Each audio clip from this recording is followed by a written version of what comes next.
бино ба иттилои се манбаи радиои озодӣ дар вилояти мухтори кӯҳистони Бадахшон 7 нафар аъзои комиссияи 44 аз Хорух ба Душанбе интиқол ёфта бо ҷурми дарёфти маблағ аз хориҷа гумонбар дониста шуданд. ҷузъиёти бештари таҳқиқи қазияи онҳо бинобар ба зангҳои мо посух надодани мақомот рӯшан нест. ёдовар мешавам ҳафтаи гузашта 13 нафар аъзои комиссияи 44 иборат аз ҷомеаи шаҳрвандии Бадахшон дар Хорух ба дӯстонии вилоятӣ даъват карда шуданд ва баъд аз пурсиш онҳоро ба боздоштгоҳ интиқол доданд. ҳамкорам Мирзонаби Холиқзод ин мавзӯъро пайгирӣ дорад ва ҳоло бо ман дар студия аст. дуруд бар шумо. оё тафсилоте дар робита ба Душанбе интиқол додани аъзои комиссияи 44 ба даст омад ё не?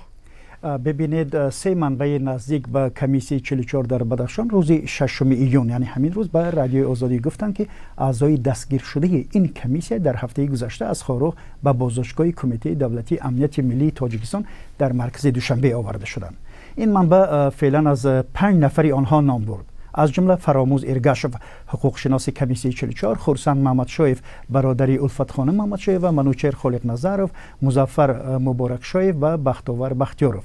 آنها را برای دریافت مبلغ ایدار کردند که گویا از محیدین کبیری رئیس حزب در تاجیکستان ممنوع نهضت اسلامی پول دریافت کردند. میگن همسابتان ما در آخرهای ماه می حدود 13 نفر از اعضای همین کمیسیه 44 به دادستانی دعوت شده بودند و بعد از پرسش به سیزای خاروخ انتقال داده شدند و پس از 2 روز 4 نفری آنها هم آزاد کرده شدند.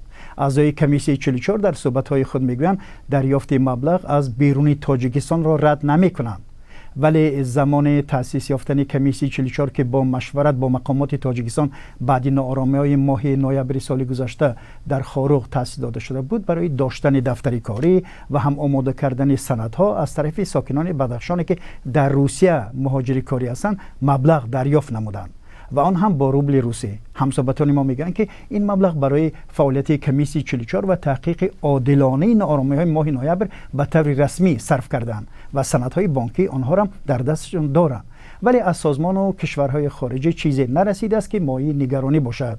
مردم فقط میخواستند حق به حقدار برسد. کمیسیه 44 خب نماینده آنها بود.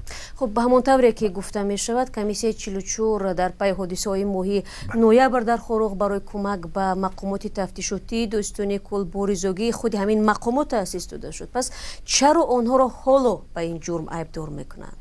بله درست است. اعضای کمیسیه 44 این کمیسیه 6 نفری آنها، تنها 6 نفری آنها به واسطه عضو گروه تفتیشاتی دادستانی کل هستند که برای انجام دادن قضیه ناآرامی ماه نوامبر خاروخ از جمله حادثه به مرگ رسیدن گلبدین زیابکوف در رشقلعه مشغول بودند و اینکه امروز با جرم دریافت مبلغ از خارج ایبدار میشوند سوال خیلی مهم است.